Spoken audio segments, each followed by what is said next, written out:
오늘은 오랜만에 코로나19 관련 소식으로 시사인싸를 꾸며보도록 할 텐데요. 코로나19 현장에서 사투를 벌이고 있는 의료진들 이야기를 준비했습니다. 잠잠해지나 싶었는데 다시 또 소규모 지역 감염이 확산되기를 벌써 몇 차례가 이어졌어요. 그래서 현장에서 사투를 벌이고 있는 의료진들이 번아웃 되는 위기를 맞고 있습니다. 이 변진경 기자와 함께 코로나19 후반전 전력 보강을 어떻게 할 것인가, 이 부분에 대해서 이야기 나눠보도록 하겠습니다. 우리나라의 코로나19 대응이 이른바 K-방역이라고 불리면서 전 세계적으로 극찬을 받고 있는데, 그 이면에 의료진들의 노고가 있다는 것을 모두 다 알고 있는 사실인 것 같아요. 네. K-방역 하면 우리 보통 떠올리는 게 진단검사 몇만 건, 맞아요. 자료체도 몇만 건, 우리는 뭐 병상이 얼마나 있고, 또 전담 병원이 얼마나 있고, 우리가 얼마나 잘 시스템을 갖추었는지 이런 것들을 좀 얘기를 하잖아요. 실제로 그 시스템을 움직이는 거는 사람이에요. 결국은 맞아요. 진단검사를 한 건 이루어지려면 어떤 한 사람이 방호복을 뚜껑 이 더운 여름에 네. 입고 나가서 사람들을 만나서 채취해서 그런 걸 수없이 반복을 해야 되고, 그걸 진단검사 결과를 나오게 하는 것도 연구실에서 연구원들이 하고, 이런 일선 보건소 현장, 보건소 공무원 분부터 우리 국민들, 사회적 거리두기 열심히 했던 국민들 덕분에 K-방역이 이루어지고 지금도 계속 필요하고 유지를 해 나가야 되죠. 끝이 네네. 아니란 말이에요. 진이 빠진 거죠. 사실상 너무너무 힘든 상태인데 도저히 지금 그만둘 수 있는 상태는 아니에요. 많이들 번아웃이 돼 있다, 이런 현장에서 이런 목소리들이 많이 들려서 네. 그 목소리들을 좀 기사에 담았습니다. 네. 사실상 이분들을 정말 대놓고 얘기하면 갈아 넣어서 지금 그렇죠. 유지하고 있는 것이나 네. 마찬가지예요. 네. 그래서 실제로 지금 현장에서 일을 그만두고 있는 의료진들이 늘어나고 있다고 하는데 어떤가요? 여기저기에서 그 방역 현장, 보건의료 현장에서 보건소, 병원 이런 곳 혹은 뭐 공공기관 같은 곳에서 방역 업무를 하고 의료기관에서 이제 치료 업무를 하고 이런 분들이 그만두는 일들이 몇 가지 사례를 들었어. 네네. 예를 들면 공공병원, 서울에 있는 공공병원은 그래도 재정 상태라든가 이런 것들이 그나마 괜찮은 편이라고 하거든요. 그런데도 서울에 있는 공공병원 간호사들이 코로나19 이후에 굉장히 많이 그만두고 있대요. 이분들을 탓할 수 있나요? 전혀 그렇지 않아요. 당연히 탓할 수 없죠. 예. 그러니까 이분들이 사실상 간호사분들은 원래도 코로나19 전에도 계속 갈아 넣어서 그래요, 맞아요. 병원이 유지가 네네네. 됐는데 지금 코로나19가 터지면서 더더욱이나 그런 상황이고요. 또 보건소에서 감염병 담당으로 일하던 분들 가운데도 사실 보건소 감염병 관련 뭐 직원이라고 해봤자 한두 분이거든요. 그렇죠. 네. 한 사람의 확진자가 생길 때마다 해야 될 일이 정말 네. 많죠. 네. 그걸 담당하고 있던 사람들은 사실상 한 지자체, 기초지자체에서 한 명 많아봤자 2명이에요. 갑갑한 게 이게 한 달만 더 열심히 일하면 이런 게 아니잖아요. 그렇죠. 주로. 언제 끝날지 기약이 네. 없다는 게 지금 제일 문제 아니에요. 그렇죠. 그런데 계속 내가 해야 할 일은 끝없이 쌓여있는 상태이라서 네. 그만두시고, 또 보건소장님 가운데서도 네. 이제 뭐 개별 이유는 다 다를 수 있겠으나 예상보다 일찍 명예퇴직을 신청한다던가 이런 네. 경우들이 굉장히 많아지고 있다는 이야기를 들었습니다. 근데 뿐만 아니라 지금 감염병 전담 병원으로 지정된 그 많은 지방의 공공의료원들, 네. 이 인력난에 더해서 재정난까지 겪고 있다는데 어떤가요? 그렇죠. 어이없는 일이죠. 감염병, 우리 코로나19의 최전방에서 일하던 병사들 혹은 그 기관들 같은 곳에 지원이 거의 안 되고 있었던 거예요. 어떻게 이럴 수가. 네, 가장 중요한 일을 하는 사람들인데 원래 공공의료기관이 열악했고 예.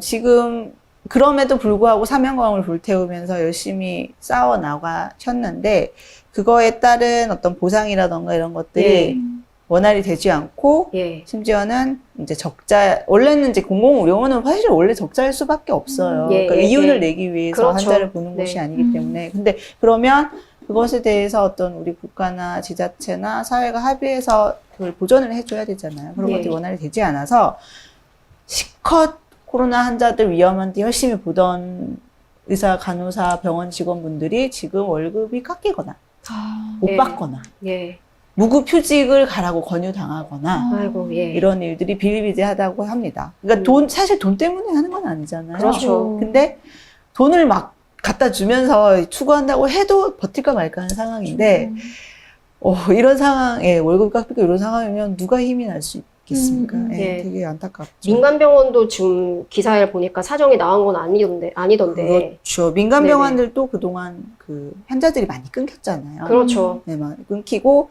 어떤 곳에 예를 들면 민간 병원에서 확진자가 뭐 지나갔다 이러면은 이제 한번 이미지가 안 좋아지고 그러면 그것들이 회복하는데도 굉장히 오랜 기간이 걸려요. 그러면 민간 병원들은 우리는 항상 뭐 그런 게 있잖아요.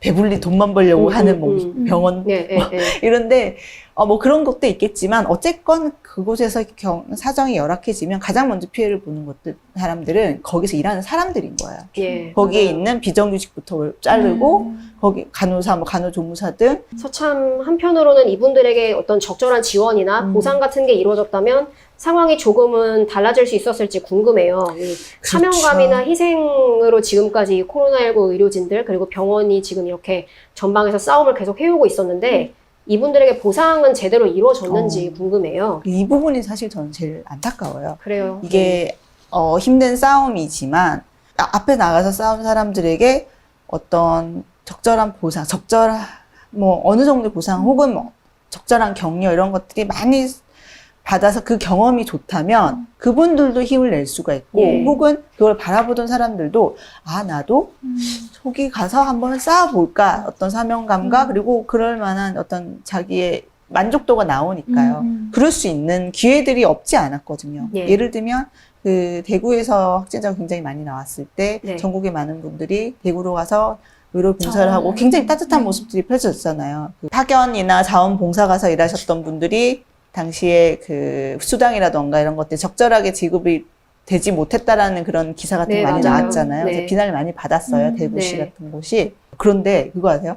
원래 대구 뭐 동산병원 혹은 대구의료원, 그 대구 경북 지역에서 감염병 전담병원으로 지정되거나 코로나 환자들이 많이 쏟아 들어왔던 그런 병원들에서 원래 일하고 있던 간호사들 있잖아요. 예, 그렇죠. 그냥 받은 것이 뭐 간식비로 하루 5,000원 정도씩 나와서 그거 말고는 이제 기억이 안 난다. 근데 대구 경북 지역에 거의 모든 간호사들이 그런 것 같고요. 추가 위험 수당이라던가 이런 것들은 이제 외부에서 파견 온 분들에게 주어졌는데 뭐 돈은 그렇다 쳐요. 꼭 돈을 벌려고 하시는 건 아니니까. 그러면 병원들은 또 이제 손실 보전을 해야 돼요. 빨리 병원 환자들을 받아야 돼요. 그러니까 감염병동에 있다가 다음날 바로 다른 일반 병동에 배치되고 또 계속 갈리는 거예요. 단 하루의 휴식 시간도 없이.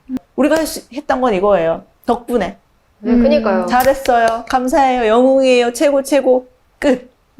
이런 식으로 계속되면 앞으로 전선에 나갈 수 있는 병사를 구하기가 쉽지 않을 거라고 생각해요. 누가 나가려고 하겠습니까? 정말 이런 식으로 하면. 예. 물론 박수와 응원도 중요합니다만 동시에 적절한 보상 그리고 지원을 해서 이제 코로나19 후반전을 위한 전력을 보강할 때인 것 같은데요. 뭐 어떤 고민들을 좀 할 수 있을까요? 우리가 단기적으로도 해볼 수 있고 장기적으로도 해볼 수 있을 텐데요. 한 사람에게 짐을 지우지 않고 순환으로 직원들을 어떻게 보면 순환으로 그 업무를 한 3개월에 한 번씩 이렇게 배정을 되고 근데 사실 굉장히 어떻게 보면 위험할 수 있는 일이에요. 다 친구들이 가기 때문에 그럼 경험이 없는 사람이어도 그렇죠. 그냥 순환 근무를 시키겠다. 그렇죠. 네네. 최대한 효율적으로 교육을 시켜서 그렇게 하는 것이 이래야 장기전이 가능하겠다. 그래서 한 사람에게 너무 몰아주면 그렇죠. 그래서 전쟁의 끝이 안 보이니까 그 병사마다의 끝은 그래도 만들어주는 거예요. 사람이 단기적인 처방으로 힘이 나기도 하지만 사실은 어떻게 보면 금방금방 끝나는 거고 진짜 힘이 나는 거는 장기적인 전략인 거예요. 그렇다면 지금 코로나19에 관련된 어떤 많은 그 노력들 같은 것이 사실 공공의료 안에서 일어나는 거란 말이에요. 그 공공의료를 어떻게 키우겠다라는 정확한 비전이 보여지면 그것이 큰 동력이 될 수 있겠다라고 얘기해요. 근데 그것이 사실은 예상됐던 거거든요. 할 것이라. 근데 생각보다 진행을 안 하고 있는 상황이라서 지금 그것들에 대한 비전을 보여주는 게 중요할 것 같아요. 최전방 병사의 대다수가 지금 아직도 전방에서 코로나19과 싸우고 있는데요. 정말 진심으로 감사하다는 말씀을 전하고요. 이분들의 노고에 후방에 있는 우리가 이제 어떻게 화답을 해야 할지 고민을 해봐야 할 때가 아닌가 싶습니다. 더 이상 덕분에 이걸로 되지 않아요. 그래요, 맞아요. 그분들의 번아웃을 진짜 어떻게 우리가 막아내야 될지를 많이 관심을 가지고 실제 해결책을 고민을 같이 해야 될 것 같습니다. 맞습니다.